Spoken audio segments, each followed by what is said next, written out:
안녕하세요. 리사쌤입니다. 여러분 어떻게 잘 계십니까?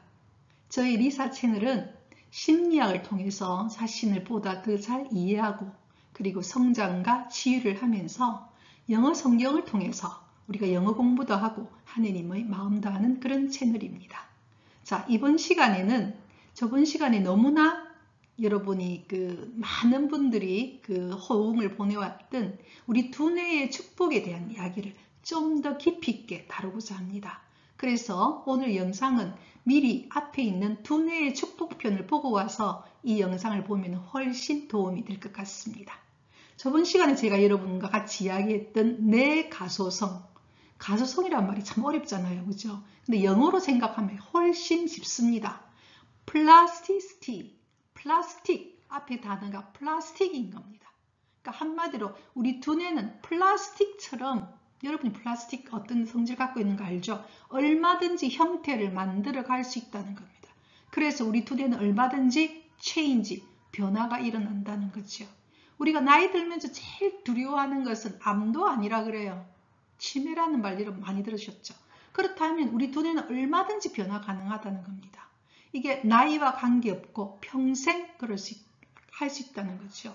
자, 여기에 대한 이야기는 저번 시간에 이야기했던 캘리포니아 공과대학의 여러분 신경과학자였던 마이클 머츠니치에 의해서 연구가 되어서 지금은 모두가 증명이 된 그런 이야기입니다. 그래서 너무나 많은 지금 발표 자료가 너무나 많거든요. 오늘 그 중에서 일부들을 여러분과 함께 나누고자 합니다. 즉 우리 두뇌는 두뇌세포와 신경망을 통해서 능력을 얼마든지 개선할 수가 있고, 예를 들어서 저번 시간 이야기한 것처럼 뇌졸중이나 뇌출혈에 의해서 뭔가 그런 일이 발생하더라도 그것을 보완해가는 신경망을 만들어갈 수 있다는 이야기를 하고 있거든요.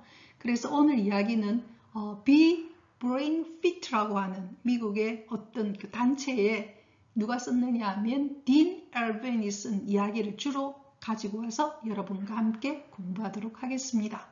자, 먼저 그렇다면 우리 두뇌는 어떻게 발달해 갈까요? 거기에 대한 이야기를 먼저 하겠습니다. 우리 인간이 세상에 태어나면 처음은 두뇌가 별로 형성이 되어 있지 않습니다. 예. 그렇지만 여러 가지 경험들을 통해서 우리 두뇌 안에 뉴럴이란 신경이란 뜻이거든요. 두뇌 안에 여러 가지 패스웨이, 도로가 생긴다는 겁니다. 그러니까 어떤 여러 가지 경험을 하게 되면 아기의 두뇌 안에 여러 가지의 도로, 신경망이 생기는 거죠. 그렇다면 여러분 생각해 보세요. 도로 중에서 어떤 도로도 있습니까? 고속도로도 있습니다. 하이웨이도 있어요. 결과적으로 뭐냐? 어떤 도로는 끊임없이 그 도로를 많이 쓰게 되면은 완전히 하이웨이처럼 돼가지고 고속도로처럼 되어서 너무나 쉽게 가는 거죠. 피아노 연습을 굉장히 많이 한 사람, 피아노가 너무나 쉽게 그냥 아무렇지도 않게 할 수 있는 것입니다. 그와 같은 것이 우리 두뇌 발달이죠. 그래서 우리가 생후 몇 년간이 두뇌는 급격하게 발달을 합니다. 그러다가 우리가 사춘기쯤 이루면은 중요하지 않은 정보는 대부분 다 어떻게 되느냐? 가지치기를 해요. 영어로 가지치기를 프루닝이라 그러죠. 여러분 영어 노는 것 두려워하지 마십시오. 외국어를 배우는 것은 두뇌 발달에 너무나 중요합니다. 두뇌 발달에 굉장히 아주 큰 영향을 하니까 지금 저와 함께 이런 단어들도 보면서 가지치기를 뭐란다? 프루닝이라 하더라. 알고 있으면 굉장히 좋죠. 여러분 생각해 보세요. 두뇌의 사진들을 보면 마치 우리가 가지처럼 이렇게 막 연결되어 있지 않습니까? 나뭇가지처럼. 그것이 가지치기라 쓸데없는 자르는 거죠. 한마디로 사춘기 때쯤 이랬을 때는 두뇌는 별로 쓰지 않는 것들은 다 어떻게 하느냐? 이건 별로 쓸모가 없는가 보다. 그래서 시들고, 마치 우리 식물하고 똑같아요, 여러분. 다 시들고 그냥 죽어버려요. 가지치기를 하는 거죠. 그래서 우리가 10세 때 아이의 두뇌를 보면은 2세까지 우리가 태어나서 한 2세까지 형성된 것의 한 50%가 가지치기를 해서 다 시들고 없다는 겁니다. 그래서 왜 우리가 0세부터 2세까지 기억이 거의 없느냐 하면 이 가지치기 때문이라고도 이야기를 합니다. 여러분 참 신기하죠, 그죠?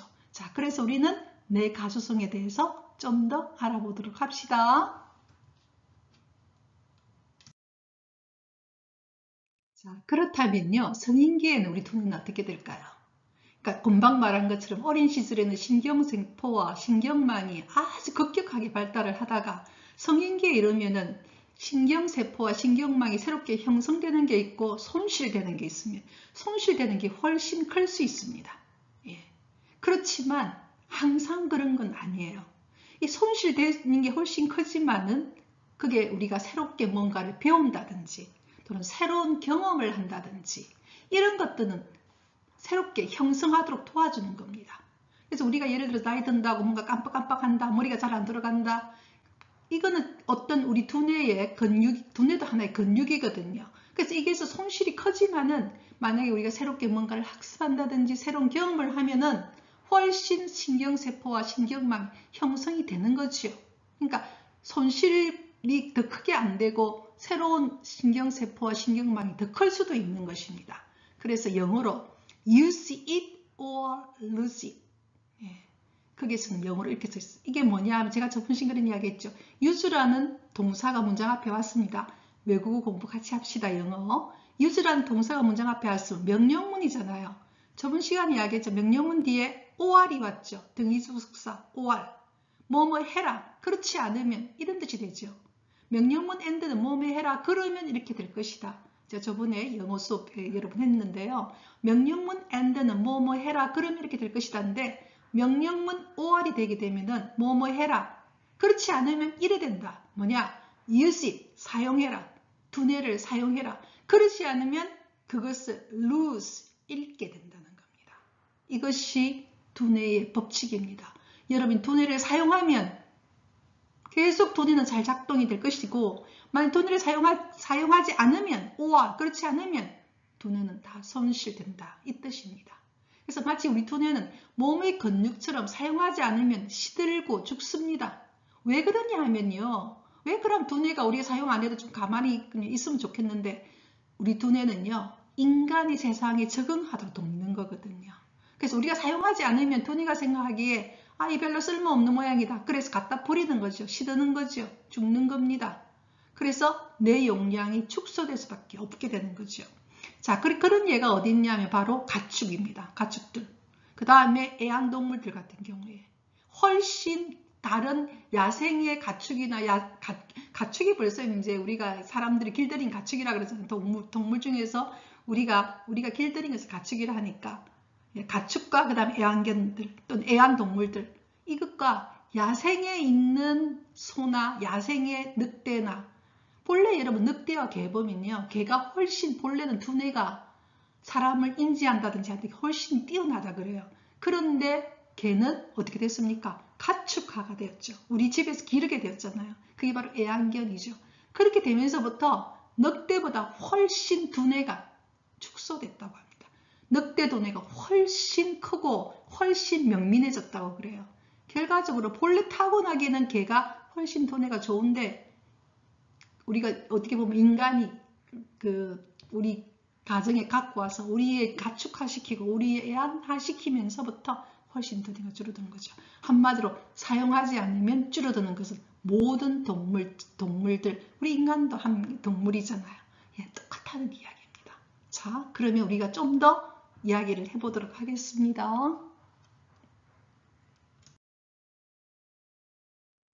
자, 그러면요. 뇌 가소성이 실제 사회에서는 어떤 것들이 있는지 한번 확인해 보도록 하겠습니다.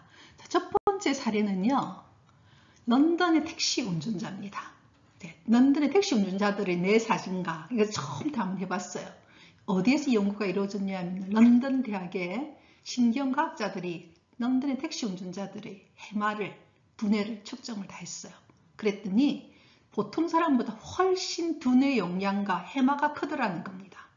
그 이유가 뭔가를 보니까 런던의 택시 운전자는 시험을 칠 때 아주 어려운 지도 시험을 친다는 거예요. 그래서 여러분 런던은 워낙 그 주도로 320개의 주도로가 있고 25,000개의 길이 있다 그래요. 또한 2만 개의 주요 지역물이 있다는 거죠. 그 모든 것을 파악하는 시험이 바로 그런 지도 시험인 거죠. 얼마나 엄청난 암기력과 정밀한 그걸 이 런던 택시 운전자는 알고 있어야 된다는 거죠.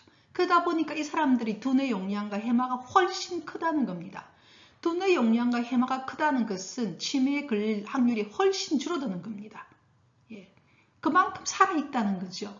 그렇다면 여러분, 요즘에 여러분 디지털 치매란 말 들어보셨죠? 옛날 같은 경우 우린 전화번호 뭐 정말 여러 개를 많이 외웠습니다. 저도 어린 시절에. 하지만 요즘은 여러분 전화번호 외울 필요가 없죠. 스마트폰 눌리면 바로 있으니까. 그러다 보니까 우리는 노력을 기울이지 않습니다. 전화번호도 마찬가지. 그 외에 어떤 길도 요즘에는 뭐 GPS로 여기 가고 저기 가고 하다 보면 거기도 별로 우리 신경을 안 쓰죠. 근데 그게 사실은 인간에게는 별로 안 좋다는 거예요. 그래서 제 아는 제 친구는 GPS 없이 그냥 계속 이 차를 몰고 다니는데 저는 그 애 보면서 그런 생각했어요. 아, 이게 훨씬 두뇌에는 좋겠구나. 예. 내가 알 수 있는 길은 GPS 없이 가고 가능한 그런 길들을 내가 알고 있다는 것은 훨씬 내 두뇌 발달에는 좋은 겁니다. 그래서 우리의 모든 편리한 것들이 우리에게는 그렇게 도움이 안 될 때가 있어요. 그래서 우리가 이런 사실을 안다면은 여러분이 그래서 어떤 분은 우리나라에서도 뇌과학자 어떤 분은 이런 이야기를 하는 거 봤어요. 그분은요, 집으로 돌아갈 때, 퇴근하고 집으로 돌아갈 때는 길을 항상 다른 방향으로 해서 집까지 간대요. 그게 바로 두뇌를 발달시키는 거죠. 아침에는 뭐 출근 시간이니까 조금 뭐 어쩔 수 없지만 퇴근할 때는 그래서 여러분들이 평소에 가던 장소를 좀 다르게 한번 가보는 것도 두뇌 발달은 상당히 좋다라는 겁니다. 그래서 우리가 이런 사실들을 배우면 재밌죠, 그죠? 자, 그 다음에 두 번째 사례입니다. 두 번째 사례는요, 초등학교 학생의 두뇌, 그리고 그들의 지능과 성적과 또한 도덕성까지 나왔어요. 이 연구는요, 스탠포드 대학의 캐롤 두벡이라고 하는 박사님이 이 연구를 했는데요. 이거는 너무나 재밌는 게요.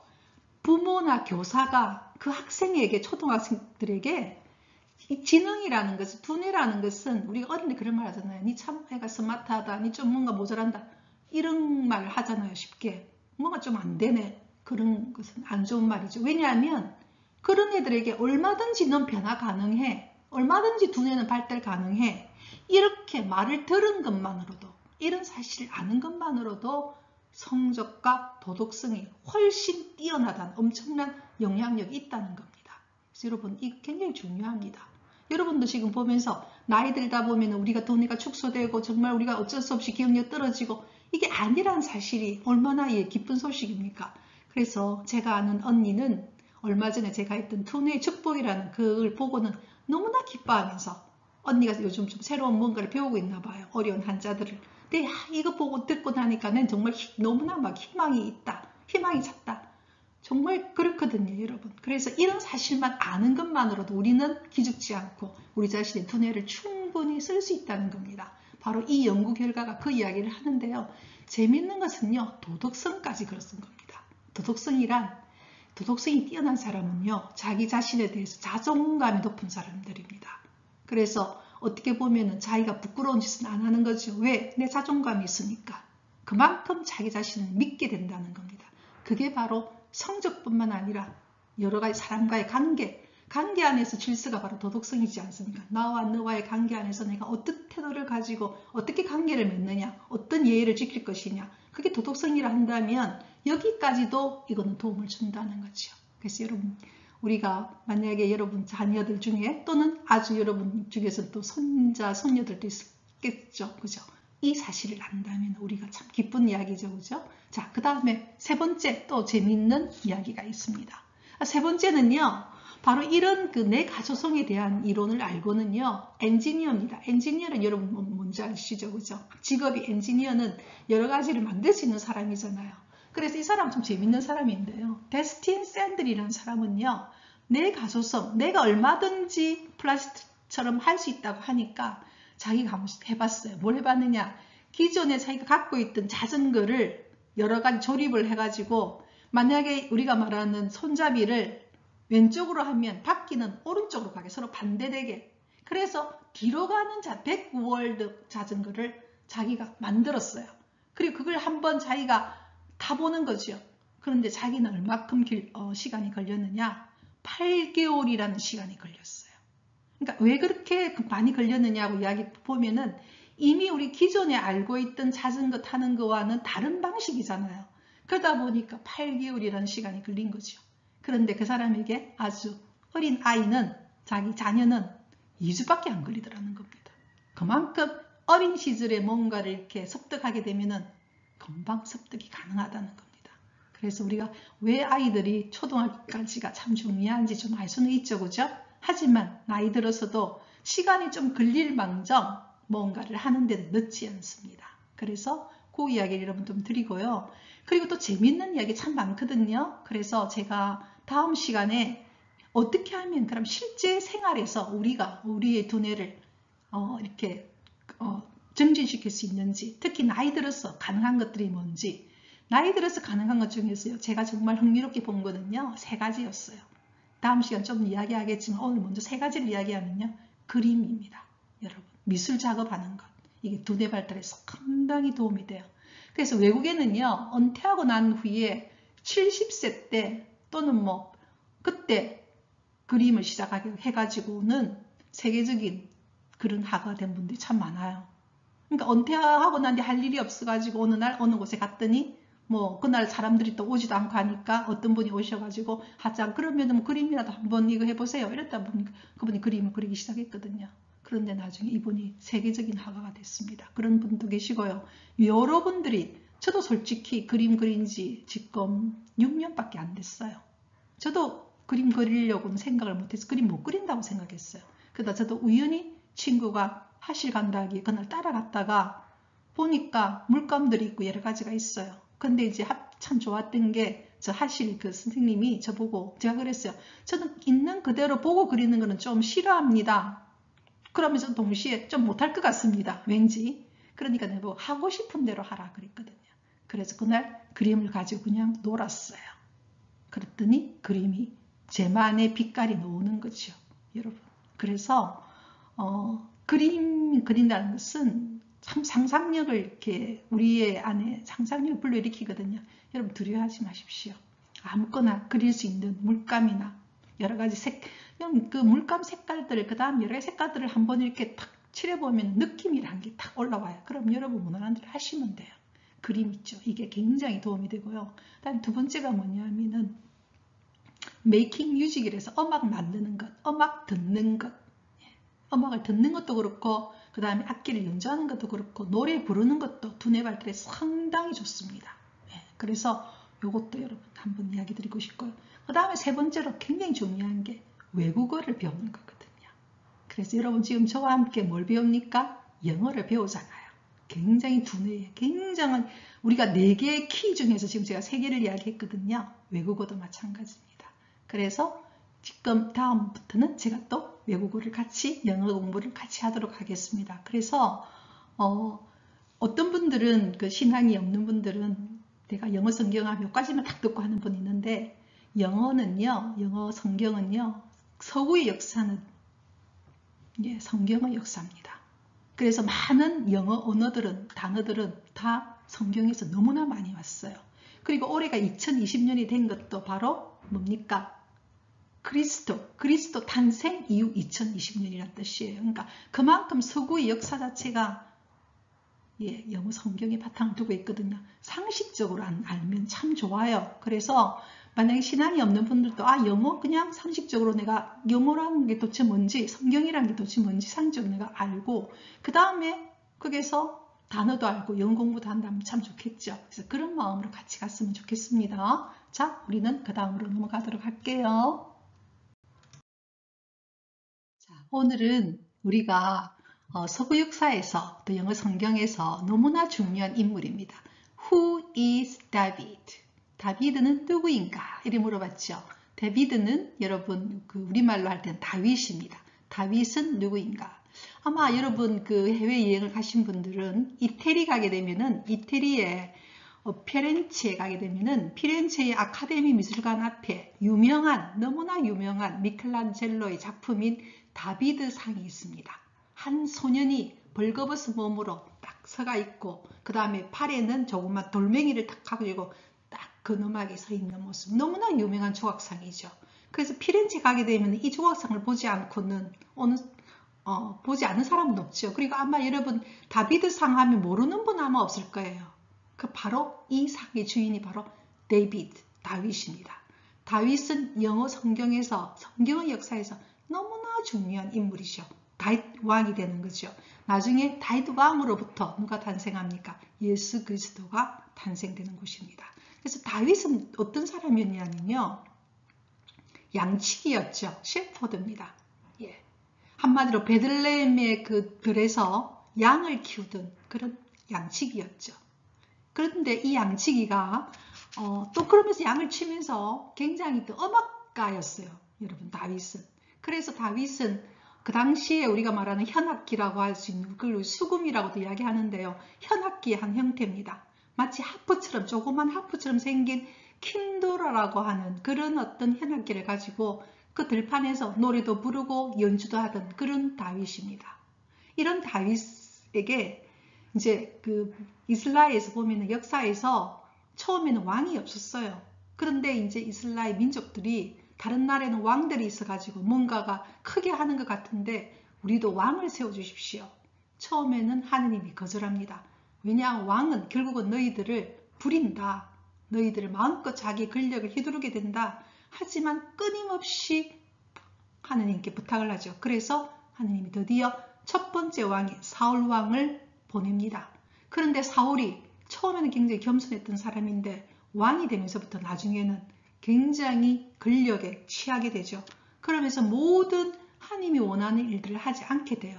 그래서 결국은 하나님은 두 번째 왕을 세웁니다. 그래서 누구를 보내느냐? 지금 사무엘이라고 하는 흰새로 놓는 예언자를 보내서 두 번째 왕을 찾게 되죠. 그러면서 그 두 번째 왕을 다윗을 지정하는 과정이 바로 이 이야기입니다.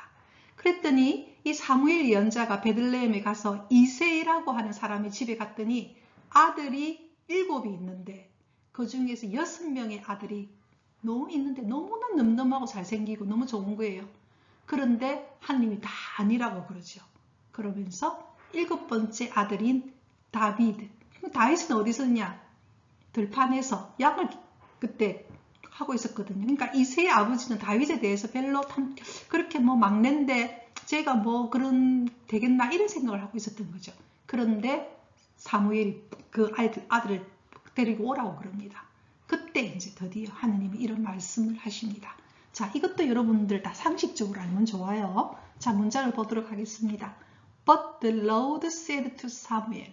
The Lord, 주님이죠. 옛날에 우리 Lord라는 것은 주님, 영주를 다 Lord라고 그랬어요. 그래서 the Lord, 주님께서 said to Samuel, 사무엘 예언자에게 말했죠. Do not consider his appearance or his height, for I have rejected him. 이랬어요. Do not, 명령문 앞에 do not 들어간 거죠. 왜냐하면 consider이라는 동사 앞에 do not이 들어갔으니까 명령문이죠. 부정명령이죠. Consider his appearance or his height. appearance는 외모입니다. appear, 나타나다, 명사형 appearance, 외모. height, 키죠. 예, 그의 외모나 그의 키로서 do not consider, 고려하지 마라. 그러니까 어떤 사람을 볼 때 그의 외모나 그의 키를 보고 do not consider, 고려하다, 생각하다. 그런 걸로 보지 말라는 거죠. 어떤 그 사람이 외모나 키를 보고 그걸 갖고 consider, 고려하지 마라. 왜냐하면 I have rejected him. 나는 그를 have reject, have 플러스 pp가 되어서 결과적 개념입니다. 나는 그를 거부한다. 그러니까 왜 이야기를 하냐면 사무엘이 그 이새의 집에 와서 금방 이야기 6번째 아들을 보는데 아들들이 참 잘생긴 아들들이 있는 거예요. 키도 크고 멋지고 하나님이 이 사람을 두 번째 왕으로 삼으려나 마음을 먹고 있으니까 그때 하나님이 이야기를 합니다. Do not consider his appearance or his height. 그의 외모나 그의 키를 보고 consider, 고려하지 마라. 왜냐하면 나는 그를 거부한다. The Lord, 주님은 does not look at things men look at입니다. 이 문제 동사는 does not look at이죠. 하나님은 보지 않는다. things, 어떤 것이라는 things라는 명사가 왔는데 뒤에 보면 또 여러분 뭐가 있어요? man이라고 하는 주어가 있고 looks at이라는 동사가 있죠. 결과적으로 무슨 말이냐? man부터 looks at까지가 관계사절로서 뒤에서 앞을 수식합니다. 그리고 things와 man 사이에는 관계대명사 which나 that가 생략되어 있죠. 왜 which나 that냐? things이기 때문에. 예, 그래서 인간이 보는 방식대로 한마디로 man looks at이 뒤에서 things를 수식하는 거죠. 주님은 인간이 보는 그런 식으로 does not look at, 보지 않는다. 너희 인간들은 어떤 사람을 보면은 그 사람 외모나 키, 그 다음 그 사람의 외향적으로 갖고 있는 것, 그걸 보지 않느냐? 나는 그러지 않는다. 우리나라 요즘 다 그렇지 않어요? 여러분 어떤 사람 보면 요즘에 뭐 잘생기고 이쁘고 그 다음에 뭐 외모 갖고 있는 거 그 사람 이거 요즘 사회가 다 그렇지 않습니까? 나는 그렇지 않다는 거예요. Man looks at outward appearance. 인간은 이때 man은 남자가 아니고 인간입니다. 전체를 받을 수 있거든요. 인간은 outward appearance. 외부의 appearance. 나타나는 외양. 밖에 보이는 외양을 looks at 보지만 그러나 the Lord 주님은 looks at the heart. 마음을 본다는 겁니다. 그래서 인간은 outward appearance. 외부에 나타나는 어떤 appearance, 모습을 보지만 나 주님은 heart, 마음을 본다는 겁니다. 여러분 어떤 사람을 만나면 바로 outward appearance는 보이죠, 그죠? 그 사람이 외모나 키나 또는 그 사람의 직업이나 그 사람이 갖고 있는 것, 그 사람의 지식, 그 다음에 능력 여러 가지들 외부로 많이 나타나요. 처음 보자마자. 하지만 그 사람의 마음은 여러분 어떻게 되나요? 어떤 사람의 마음을 보는 데는요 시간이 상당히 걸립니다. 그 마음이 그 사람이 어떤 사람인가 상당한 시간 속에서 그 사람 마음이 드러나는 거죠. 그러니까 주님은 그 사람 마음을 본다는 겁니다. 그 이야기를 하고 있습니다. 왜 하느님이 다윗 한마디로 이세 부모조차도 다윗은 너무나 어리다. 쟤는 뭐 양치기다. 이렇게 생각하고 있었는데 부모조차 그렇게 생각했는데 하나님은 아니라는 겁니다. 그 잘생긴 아들 그보다 나는 이 7번째 아들 이 아이의 마음을 본다는 거죠. 그래서 다윗의 이 마음을 보여주는 성서기절이 있어서 여러분 한 번 더 보도록 하겠습니다. 여러분 이렇게 갑자기 긴 문장이 나오니까 당황스럽고 아이고 이게 뭐야 이런 생각이 있죠? 전혀 당황 안 해도 됩니다. 저와 함께 하면 쉬워지고요. 제가 왜 이렇게 초록 색깔 했냐면 이 수능할 때 제가 고등학교 여러 번 오래 있었잖아요. 그래서 고3 때 지금 색깔 칠하는 것들이 다 같은 사람을 나타내거든요. 수능 문제에 그런 문제가 있습니다. 밑줄침 중에서 다른 사람을 나타내는 것, 다른 것을 가리키는 것 그런 문장이기 때문에 제가 한번 넣어봤어요. 여러분 놀라지 마시고요. 그래서 다윗의 그 마음을 알 수 있는 것을 제가 제 스스로 뽑아보면요. 다윗은 양치기 소년이었잖아요. 그죠? 양치기 소년인데 조금 전에 이야기한 사울 왕은요. 드디어 권력욕에 취하면서 어떤 것에 여러분 강적으로 취하게 되면요. 사람은 미치게 됩니다. 그럼 잠도 못 자요. 불안하고 두렵고 잠도 못 자고 너무나 불면증에 시달리게 되는 거죠. 그러니까 이 다윗은 아까 뭐라 그랬어요? 음악가라 그랬죠. 그래서 사울이 잠을 못 자고 힘들어하기 때문에 와서 왜냐하면 그 당시에 아마 다윗은 이 음악가로서는 그의 아까 제가 이야기한 킨노라를 연주하는 실력이 대단했던 모양이에요. 그래서 와서 사울이 잠 못 이던 그 밤에 와서 옆에서 이 악기를 연주해서 사울이 편안하게 자게 계속 도와줍니다. 그런 일을 제일 먼저 해요. 그리고 또 한 가지 이 다윗이 놀라운 아까 제가 이야기했던 미켈란젤로의 작품인 바로 그 작품의 주인공처럼 다윗은 어린 소년이지만 블루셋이 이 이스라엘을 공격했을 때 모든 사람들이 벌벌 떨었어요. 왜냐하면 블루셋은 너무나 거대한 우리가 말하는 거인인 골리앗이라는 장군이 있었어요. 그러니까 이 골리앗에 사람들은 너무나 벌벌 떠는 거예요. 그래서 모두가 떨고 있고 그러면서 골리앗이 누구를 조롱하느냐? 이스라엘 민족을 조롱하고 하느님을 조롱하죠. 자, 그때 이 소년 다윗이 자기가 나서겠다는 거예요. 그래서 전부 다 말렸어요. 네가 무슨 소리 하냐고. 그렇지만 자기는 뭐라고 이야기하냐면은 나는 들판에서 야생에서 양을 지키기 위해서 어떤 때는 사자와도 싸웠고 다 싸웠다. 그렇기 때문에 난 할 수 있다고 이야기해요. 그러니까 이제 사울 왕이 자기가 입는 갑옷을 그러다 잘못하면 안 되니까 내 갑옷이라도 입으라 하니까 사울은 아니죠. 이렇게 이거 보면 자기는 무거워서 안 되고 그냥 평소 그대로 자기는 그 돌멩이를 몇 개를 고릅니다. 왜냐하면 자기가 들판에서는 무기라고는 뭐냐? 돌멩이밖에 없는 거죠. 양을 지키기 위해서는.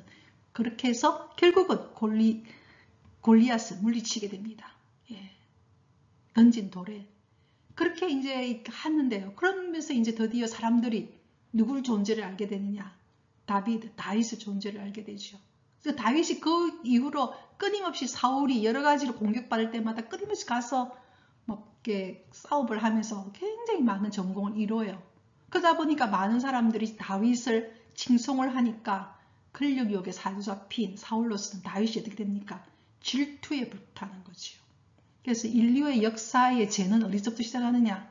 타인을 질투하는 데부터 시작합니다. 예. 그 질투심에서 어떻게 하려고 하느냐?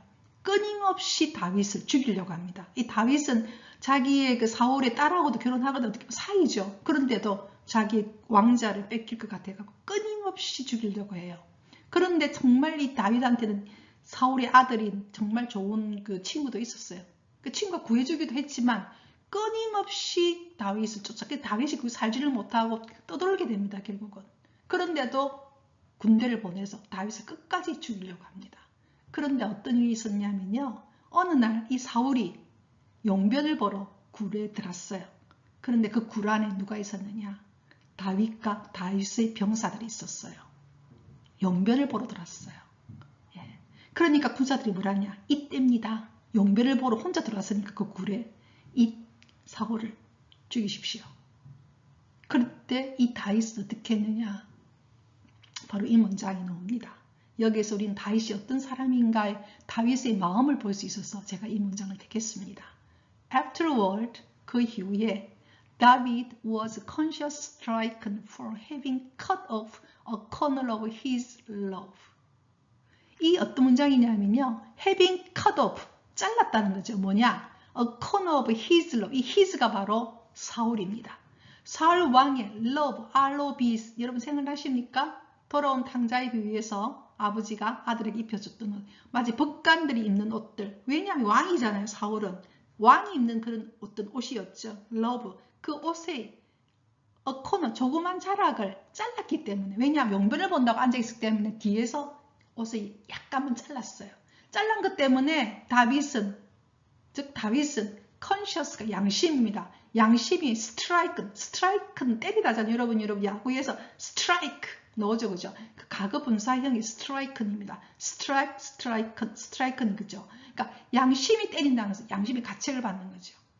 여러분 생각해보면 자기를 그렇게 죽이려고 그렇게 자기 한마디로 이 사람 잠 못 잘 때 불면증일 때는 음악을 연주했고 그 다음에 그 나라가 위험에 처했을 때는 한마디로 소년이 골리앗과 싸웠던 그 외에 무수한 전공을 이루고 했던 사람이지만 그를 그렇게 죽이려고 했던데 용변을 보고 있을 때 꽃자락을 조금 잘란 것에 대해서도 다윗은 was conscience stricken, 양심의 가책을 느꼈습니다. 그래서 he said to his man, 그는 그의 부하, his man, 그의 부하, 이때 그는 바로 다윗이죠. 다윗은 그의 부하에게 말했습니다. 여러분 초록색이 나오는 다 사울을 가리키고 있습니다. 그래서 다윗은 그의 부하에게 말했죠. The Lord forbid, 주님이 forbid, 용서해 주시기를. 뭐한 거에 대해서 I should do such thing. 내가 이와 같은 일을 한 것. 이와 같은 일을 한 건 뭐냐? 바로 사울 왕의 옷자락을 자른 일에 대해서 용서해 주시기를. To my master. My master가 바로 이때는 나의 주인, 즉 사울 왕을 말하는 겁니다. 다윗은 이때도 사울 왕을 자신의 주인이라고 생각했어요. My master.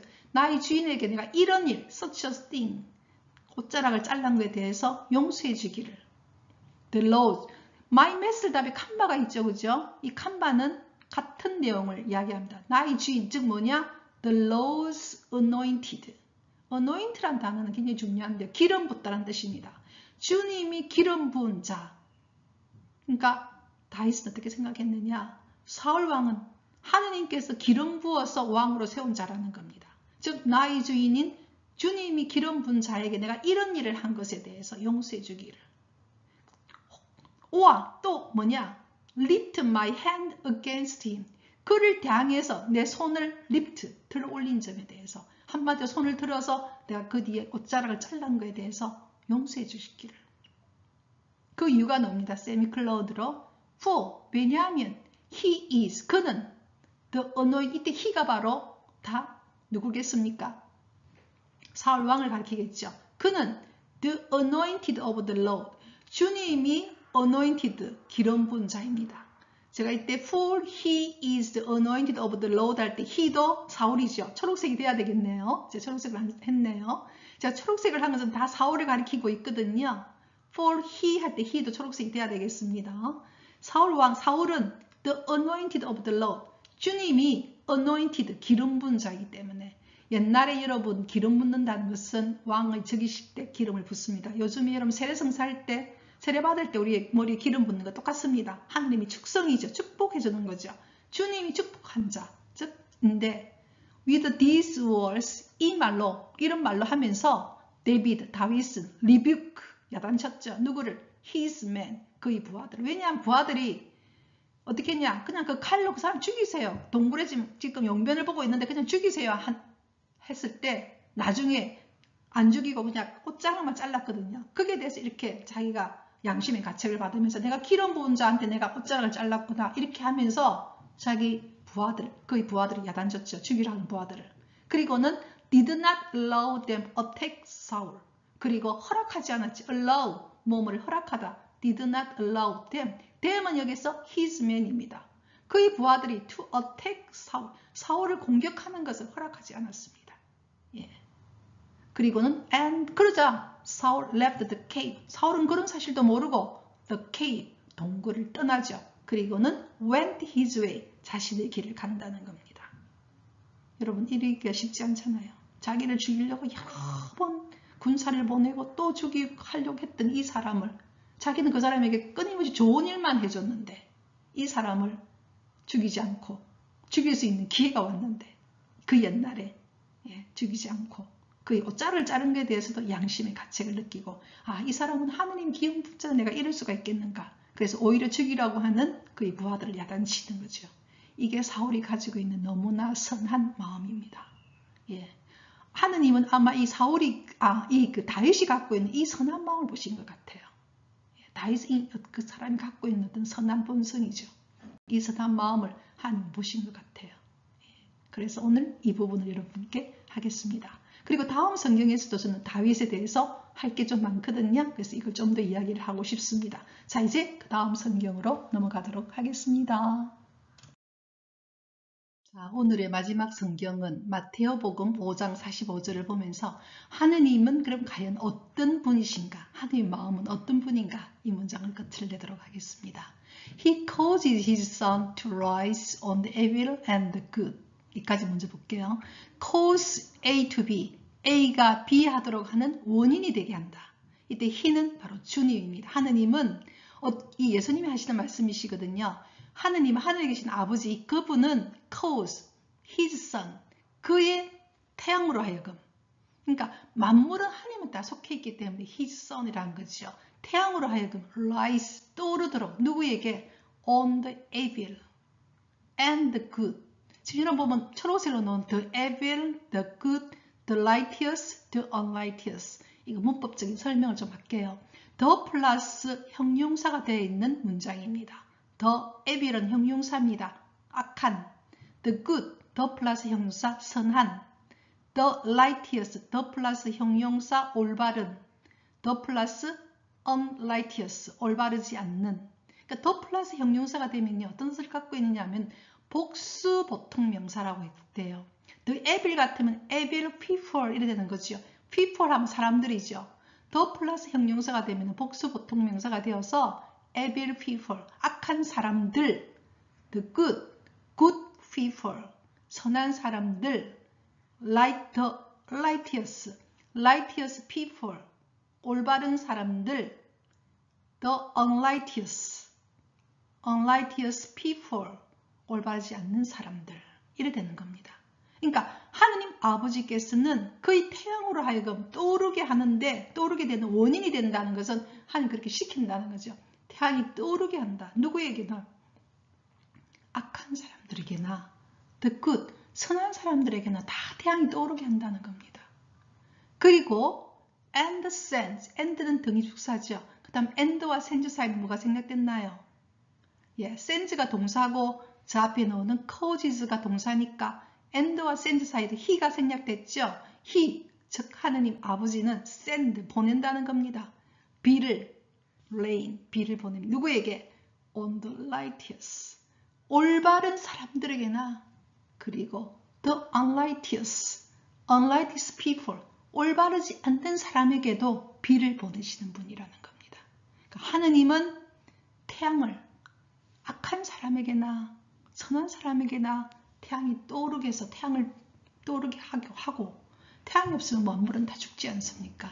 그리고 비를 보내서 올바른 자에게나 올바르지 않는 자에게나 비를 보내신다는 거죠.